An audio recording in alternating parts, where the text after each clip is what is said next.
que era justo y devoto, y aguardaba con esperanza la redención de Israel. El Espíritu Santo estaba con él, y le había revelado que no moriría sin antes ver al Cristo del Señor. Movido por el Espíritu fue al templo.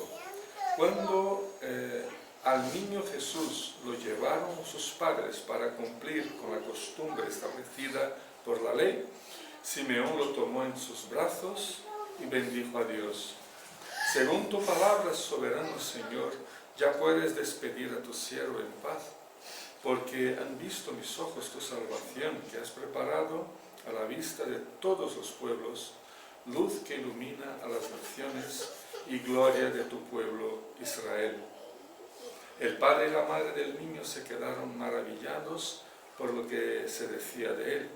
Simeón les dio su bendición y le dijo a María, la madre de Jesús: este niño está destinado a causar la caída y el levantamiento de muchos en Israel y a crear mucha oposición, a fin de que se manifiesten las intenciones de muchos corazones. En cuanto a ti, una espada te atravesará el alma. Había también una profetisa, Ana, hija de Penuel, de la tribu de Aser. Era muy anciana, casada de joven, había vivido con su esposo 7 años y luego permaneció viuda hasta la edad de 84. Nunca salía del templo, sino que día y noche adoraba a Dios con ayunos y oraciones.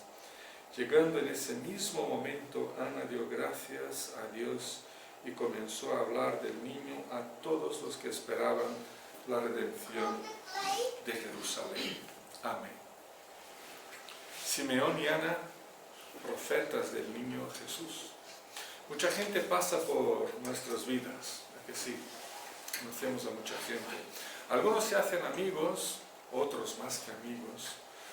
Algunos compartimos con ellos la vida y la fe. Dejan sus huellas, buenas o malas, pero sí que las dejan.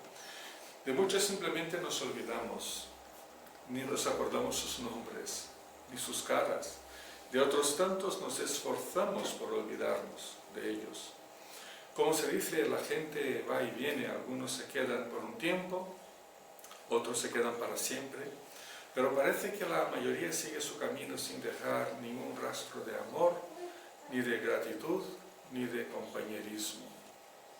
Algo parecido es lo que tenemos en este texto que hemos leído. En este último mensaje sobre los personajes bíblicos navideños, nos dedicaremos a conocer un poco más acerca de la vida de dos personas que son mencionadas únicamente en el Evangelio de Lucas y en ningún otro lugar de la Biblia. Dos personas que pasan rápidamente por las páginas de las Escrituras, pero que a diferencia de muchísimos otros, nos han dejado sus huellas para toda la eternidad. Y con ellos podemos, de hecho, compartir la fe, la esperanza y la salvación. Se trata de Simeón y de Ana. ¿Quiénes eran? La primera pregunta que tenemos. ¿Quiénes eran esos dos personajes, esas dos personas? Pues debemos empezar por conocerlos un poco mejor. Empecemos por Simeón, que es el primero de los dos aquí en el texto, ¿no? Lo primero y posiblemente lo más importante sobre su persona, versículo 25, si tenéis la Biblia abierta lo podéis ir siguiendo. Lo más importante acerca de su persona era, versículo 25, que era justo y devoto y aguardaba con esperanza la redención de Israel.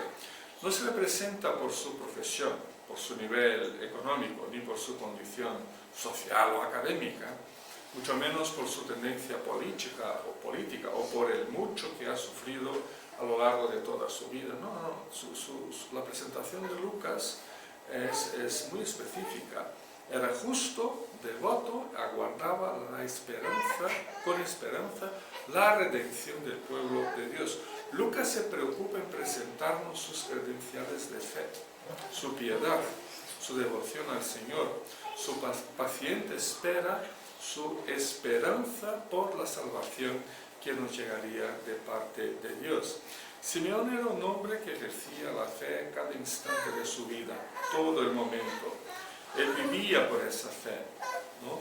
Encontraba lo necesario para seguir viviendo, pero lo encontraba en la fe. Encontraba el sentido para cada instante de su vida, para su existencia como persona. En la fe y en la ley de Dios, él encontraba todo el sentido que necesitaba para vivir y para esperar. La fe era su guía y no un mero adorno en su vida. Además, por el hecho de que el Señor, versículo 26, le había revelado que no moriría sin antes ver al Cristo del Señor, y por sus palabras de que, versículo 29, ya puedes despedir tu siervo en paz, pues claramente se deduce por estas dos palabras, se deduce que ya era un anciano entrado en días cuando tomó en brazos el niño Jesús.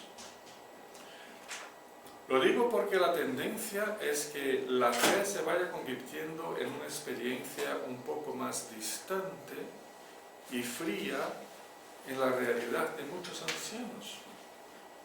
O que otros tantos tengan una especie de fe más llena de amargura, de malos recuerdos, de esperanzas frustradas y de poca alegría.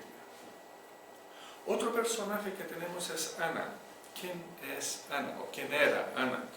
Al igual que Simeón, también se destaca por su vida piadosa, puesto que, versículo 37, nunca salía del templo, sino que día y noche adoraba a Dios con ayunos y oraciones. Parece que los seguidores de Cristo no se destacan por su erudición, por su elocuencia, por sus buenas obras, por sus buenas intenciones, aunque todo eso tenga su valor, su lugar, su importancia, sino que más bien se destacan siempre por su vida de fe y de piedad, por su consagración y por su servicio consagrado y entregado a Cristo, por su camino como discípulo del Señor en este mundo, a lo largo de cada momento de su vida. Y así era Ana, al igual que Simeón, los dos. Y al igual que Simeón también era una anciana. Aquí dice exactamente que tenía 84 años cuando vio a Cristo, bueno, al niño Jesús, ¿no? Al Cristo recién encarnado, que vivió la mayor parte de su vida como viuda. Eso también se dice en el texto. De nuevo nos referimos a la mayor edad como un momento de también vivirse plenamente la fe, intensamente la fe y las virtudes cristianas, y de comprometerse uno con los caminos de Cristo entre los seres humanos. Eso de la fe no es solo para los jóvenes y los adultos, también para los más mayores. Es un momento en que también se puede, versículo 38, hablar del niño a todos los que esperaban la redención de Jerusalén, hablar de Cristo a otras personas. Miremos a nuestros ancianos padres, madres, abuelos y abuelas, incluso pastores, que ya vamos también camino, o ya estamos ahí más o menos en esa etapa de la vida, ¿no? Pero miremos a nuestros ancianos como referencia de fe, de piedad y de servicio consagrado. Por otro lado, diferentemente de Simeón, Lucas nos cuenta un poco del origen y de la historia de vida de Ana. De Simeón sabemos un poco de su pasado, no sabemos casi nada, ¿no? Pero de Ana sí, y sabemos que, por ejemplo, era profetisa, dice el texto. Era hija de Penuel y era miembro de una de las tribus más pequeñas e insignificantes del pueblo de Israel. También sabemos que tras 7 años de casada se murió su marido y se quedó viuda.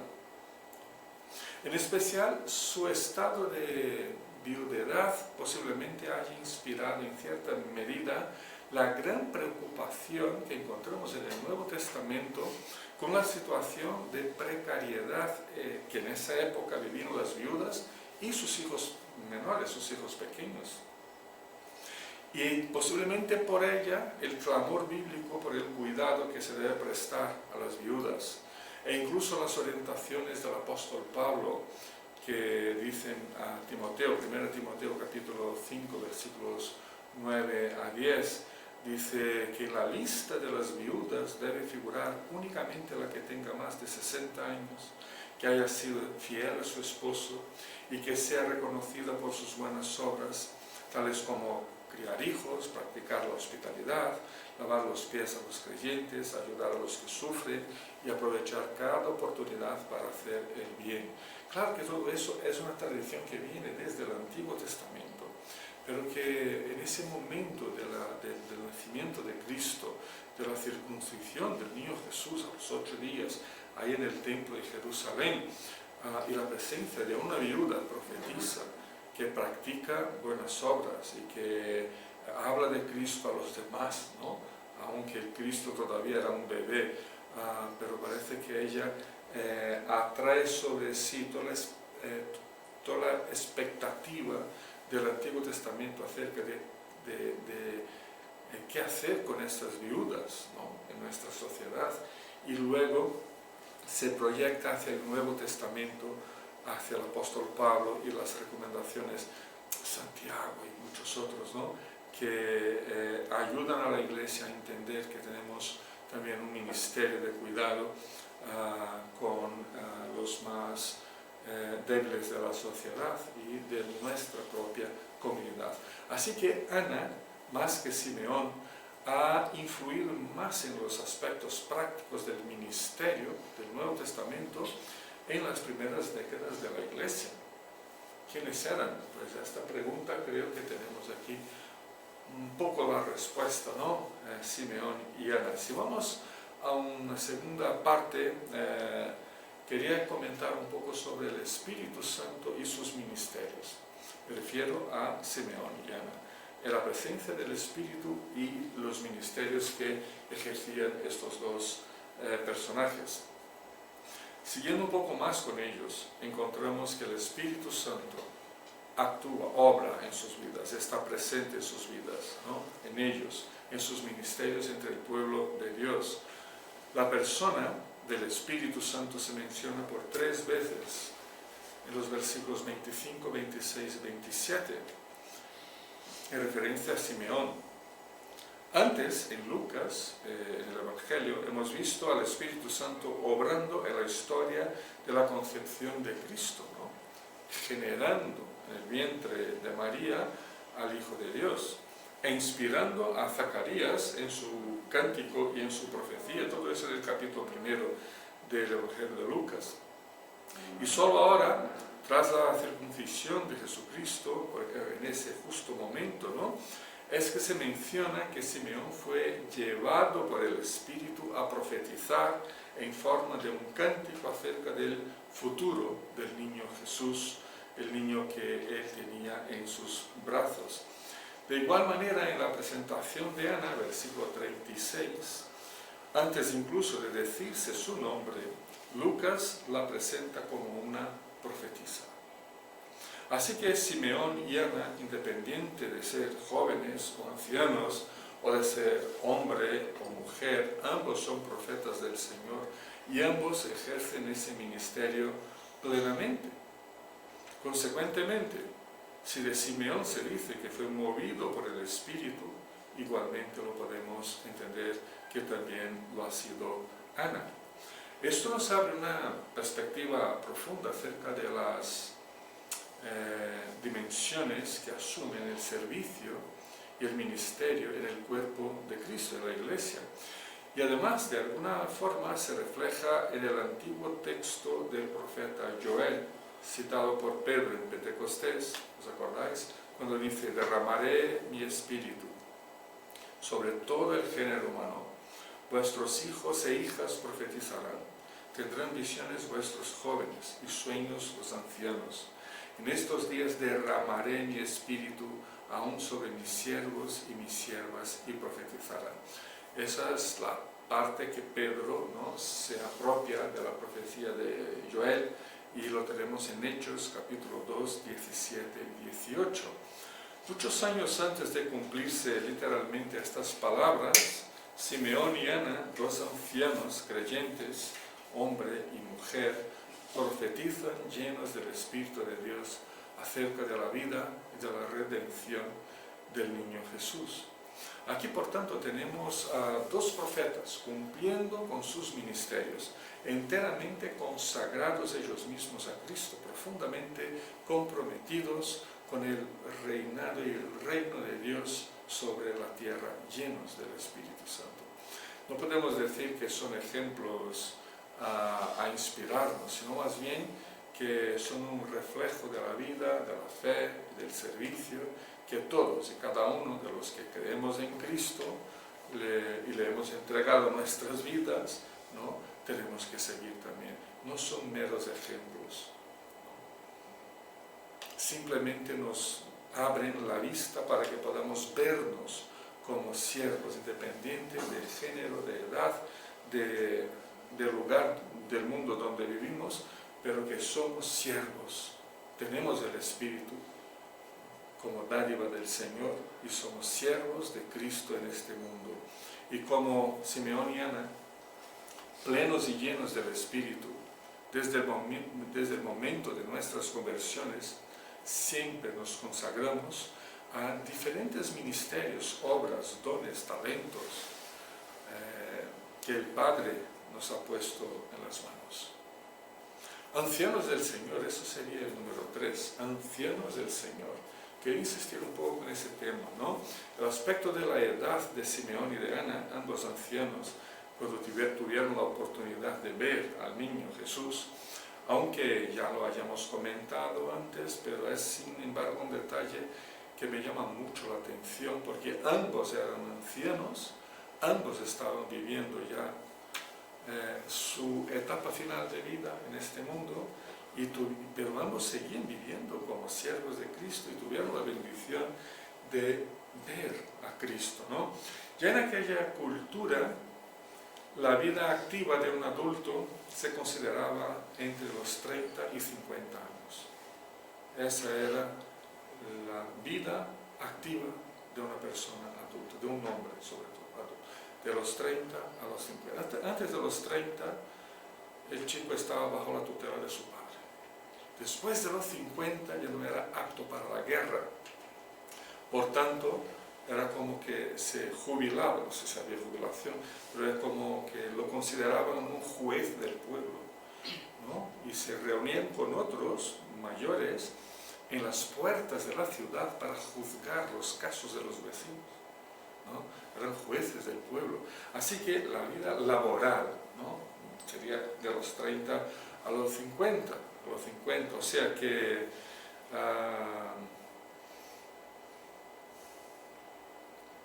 un anciano con más de 50 no podía ser uno de los que estaban trabajando en el campo, cuidando las ovejas.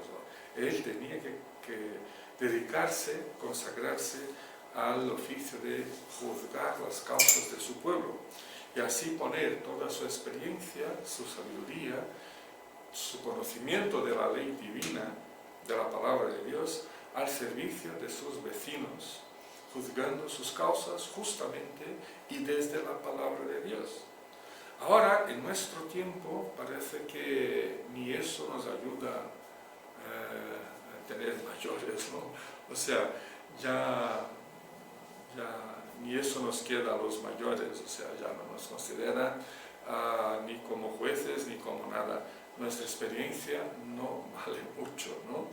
Suelen ser considerados una carga para la familia, a no ser que tengan una pensión, ojo, si tienen una pensión, pues papá, vente a vivir con nosotros, ¿no? Una carga para la familia, no tienen nada que aportar, no saben manejar las nuevas tecnologías, incapaces de comprender los dilemas humanos, tienen que prejubilarse para que se encuentre gente joven a la que se paga menos, etcétera, etcétera, etcétera, etcétera. O sea, ha cambiado tremendamente la perspectiva social acerca de personas con más de 50 años. El caso de Simeón. Simeón y Ana, dos ancianos del Señor, aportaron sus ministerios proféticos, interpretaron con profundidad las profecías del Antiguo Testamento acerca de Cristo, anunciaron el Evangelio de Cristo con ánimo, con alegría y con precisión bíblica. cumplieron fielmente con su presbiterado, con su ancianado. El concepto de presbiterado, o sea, los ancianos, ¿no?, está muy extendido y reconocido por toda la Biblia, incluso y sobre todo en el Nuevo Testamento, en especial en el Nuevo Testamento. Es uno de los conceptos pilares para la formación de la Iglesia. Vemos sobre todo a Pablo orientando a Timoteo y Tito en cuanto a la elección y nombramiento de diáconos y ancianos o presbíteros en las iglesias que se formaban. Vemos también que Pablo se reúne con los ancianos o presbíteros de la iglesia de Éfeso, y eso lo tenemos en el libro de los Hechos, para despedirse, para animarlos, para orientarles en la nueva fase que pasaría a vivir la iglesia, ahora con la ausencia definitiva de los apóstoles que se iba instaurando poco a poco, cada década menos apóstoles, ¿no?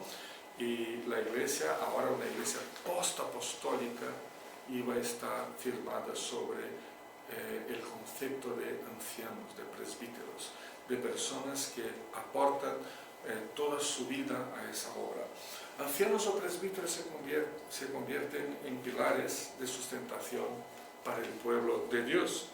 Los pastores u obispos, ¿no?, da igual el nombre que se use, forman, juntamente con ancianos y presbíteros, el centro del cuerpo ministerial de todos los creyentes. Por tanto, los ancianos tienen funciones también pastorales, como por ejemplo la enseñanza, además de las funciones administrativas de la Iglesia en el Nuevo Testamento. Eso es lo que vemos en el Nuevo Testamento. Pero también en nuestras iglesias debemos seguir ese mismo camino. Así que necesitamos orar para que el Señor llame, convoque, despierte y prepare ancianos y ancianas para nuestra iglesia, para todos los demás. Siervos y siervas que independientemente de su edad biológica sean maduros en la fe y en la palabra de Dios, que se dispongan a servir a Cristo en el contexto de la iglesia local. Porque para ser un buen anciano desde la perspectiva del Nuevo Testamento no hace falta tener más de 50 años. Con 20 y pocos, por ejemplo, si la persona es madura en su fe, puede aportar liderazgo, enseñanza, experiencia y servicio. Por último, número 4, quería hablar acerca de los oráculos de estos dos personajes, de Simeón y de Ana. Sus oráculos. Sus 3 oráculos. Fueron 3 oráculos proferidos por Simeón y Ana. Los 2 primeros fueron dichos por Simeón y el último por Ana.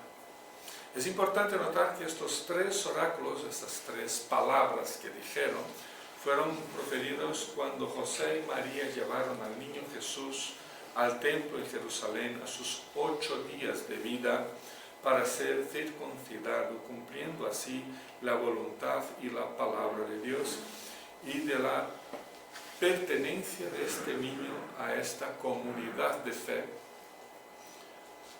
que entonces era el pueblo de Israel, al igual que, por ejemplo, el bautismo de infantes en el Nuevo Testamento señala la pertenencia de este niño o niña a esta comunidad de fe que es la iglesia del pueblo de Dios. Por lo tanto, los oráculos fueron aquí pronunciados en el contexto del compromiso. Voy a usar términos más nuestros, ¿vale?, que más de los judíos de esa época. Los oráculos fueron pronunciados en el contexto del compromiso bautismal de José y María de transmitir la enseñanza de fe a su hijo.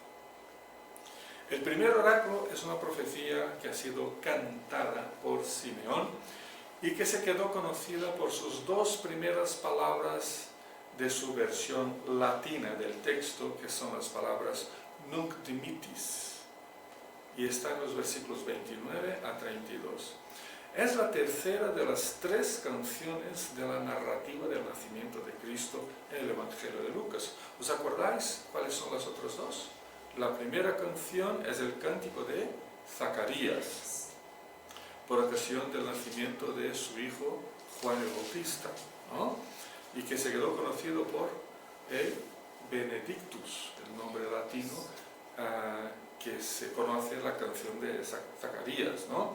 La segunda es el cántico de María, la Madre de Jesús, ¿no? El Magnificat, se conoce por Magnificat.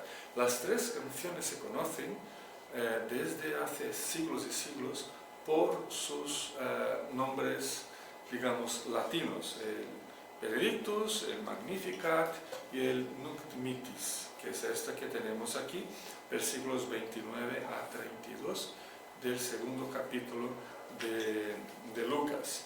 Aunque el cántico de Simeón sea muy breve, muy cortito, ¿no? Si lo comparamos a los otros dos, está cargado por una profunda presencia del Antiguo Testamento y se trata de un bello texto mesiánico en el que Simeón se inspira en el pacto de Dios con Abraham, en el que el Señor le dice a Abraham en Génesis 15:15, dice: tú te reunirás en paz con tus antepasados, ¿no?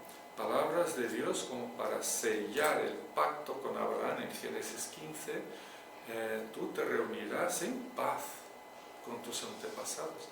O sea, es que la muerte de los siervos, de los hijos de Dios, la tenemos que esperar en paz, porque en paz nos vamos y en paz se quedan los que todavía se quedan, ¿no? Los que todavía están por aquí, ¿no? Esa referencia que hace Simeón a su partida en paz de esta vida, por haber ya recibido de Dios su promesa, ¿no? O sea, que Dios había cumplido con su promesa de que él vería al Mesías con sus propios ojos, pues esa perspectiva, esa referencia que la saca de Abraham, pues eso llena el cántico de significado. Partir de esta vida sin haber estado con Cristo no es morirse en paz. Por otro lado, dejar este mundo con Cristo en el corazón, habitando nuestro ser, es la más profunda y perfecta paz que uno puede tener. Lo que dijeron los ángeles en la anunciación a los pastores, que lo mencionó Felipe la semana pasada, capítulo 2, versículo 14, ha sido pues también una experiencia, la misma experiencia que tuvo Simeón. ¿Qué dijeron los ángeles? Gloria a Dios en las alturas y en la tierra paz.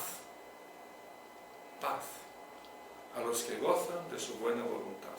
Paz es una palabra muy importante, tanto cuando pensamos en nuestra partida en un futuro, o cuando pensamos que familiares nuestros inevitablemente se irán también.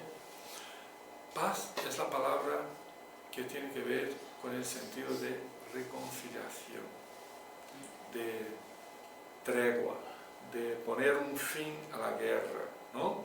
Ya os he comentado antes acerca de esa palabra. Es una palabra muy importante en Efesios capítulo 2.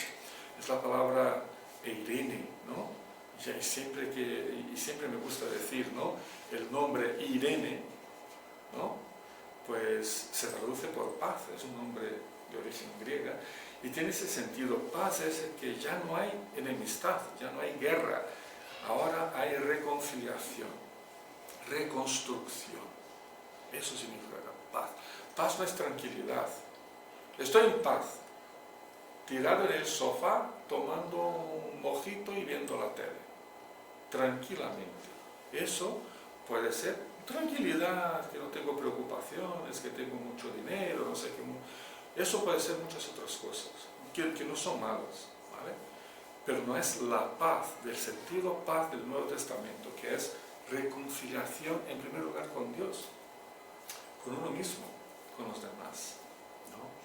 Simeón, cuando dice en su cántico: Señor, ya puedo ir en paz, porque mis ojos han visto al Cristo, al Mesías de Dios, ¿no? Esa es la paz que Cristo nos da. Y además debemos reconocer que otro aspecto del contenido del Nunc Dimittis es la universalidad de la salvación que traería el niño Jesús. La salvación que él acababa de ver y que la tenía en sus propios brazos, el mismo Jesús, ha sido preparada por Dios a vista, que dice el texto, a vista de todos los pueblos, y que era luz que ilumina a todos los pueblos, razas, lugares, condiciones sociales y diferentes épocas de la historia. En ese sentido, hermanos, el Nunc Dimittis, al igual que el Benedictum y el Magnificat antes de él, sigue muy de cerca la teología del profeta Isaías. Isaías fue el profeta que más tuvo su visión abierta para reconocer que el Mesías sería de bendición no únicamente para judíos, sino que para todo el mundo, para todos los seres humanos, ¿no? Por ejemplo, capítulo 49, versículo 6, dice Isaías: yo te pongo ahora como luz para las naciones, a fin de que lleves mi salvación hasta los confines de la tierra. 49:6. El 42, también versículo 6, dice: yo te constituí como pacto para el pueblo, como luz para las naciones. El 40, versículo 5, dice: entonces se revelará la gloria del Señor y la verá toda la humanidad, toda carne, toda la humanidad. Y este mismo autor Lucas termina de redactar su obra, porque sabemos que la obra literaria de Lucas no termina con el Evangelio, sino que él también escribió un segundo tomo, que fue el libro de los Hechos, ¿no? Una obra en 2 tomos. Él termina su obra con el capítulo 28 de Hechos, los versículos 28 a 31, diciendo, hablando de Pablo, del apóstol Pablo, preso en Roma, y diciendo: quiero que sepáis que esta salvación de Dios se ha enviado a los gentiles, y ellos sí escucharán. Y predicaba Pablo el reino de Dios y enseñaba acerca del Señor Jesucristo sin impedimento y sin temor alguno. O sea que Lucas empieza con 3 canciones en el nacimiento de Cristo. Las 3, y esta en especial, el Nunc Dimittis que tenemos ante nosotros, habla de una salvación que se extiende por todo el mundo. Y termina su propia obra literaria diciendo que eso es lo que estaba aconteciendo en sus días, ¿no? El segundo oráculo, también de Simeón, versículos 33 a 35, tiene que ver con el rechazo del pueblo de Israel ante la propuesta de salvación ofrecida por el Mesías, y la catástrofe que eso le supondrá, como dijo Isaías. Hemos leído antes el capítulo 9 de Isaías, pero el capítulo 6, versículos 9 y 10, las palabras que se repiten en Hechos capítulo 28, la parte final del capítulo 28, que la acabamos de mencionar, cuando dijo Isaías: por mucho que oigan, no entenderán, por mucho que vean, no percibirán. Palabras y sentido que Jesús repitió insistentemente también en sus discursos y sobre todo en sus parábolas. El que tenga oído para oír, ¿no? El que tenga ojos para ver, pero no todos tenían oídos para oír ni ojos para ver. Ese corazón insensible, ese corazón endurecido como el de Faraón, ¿no? Endurecido hacia Cristo, supone el rechazo y la caída de todos los que dentro y fuera del pueblo de Israel rechazan a Cristo. Pero por otro lado, muchos también se pondrán al lado de Cristo en actitud de fe, de confianza, de esperanza y de entrega. Y de estos muchos, creo que aquí hay una pequeña muestra hoy, ¿no? Pero es muy pequeña porque hay muchos por todo el mundo, por todas las naciones, que se entregan a Cristo. El Evangelio revela las intenciones secretas de todos acerca de Cristo. ¿Si enemistad contra Dios o si entrega confiada a Él? El Evangelio revela nuestra actitud acerca de Cristo. Y ese rechazo nacional y oficial de Israel a Cristo, llevándolo a cruz, sería esa la espada que atravesaría en su momento el alma de su madre. Pero hay un tercer oráculo, versículo 38, el oráculo proferido por Ana. Profetiza en igualdad con Simeón y se resume a que dio gracias a Dios por ver el Mesías y se puso a hablar del niño Jesús y por tanto de su presencia redentora en este mundo, a todos los que esperaban la llegada del Salvador. Versículo 38. El oráculo de Ana se traduce como una obra permanente de evangelización que ocupó el resto de sus días y que siguió como siendo el corazón de la obra de los discípulos de Cristo hasta los días de hoy, hasta el fin del tiempo, ¿no?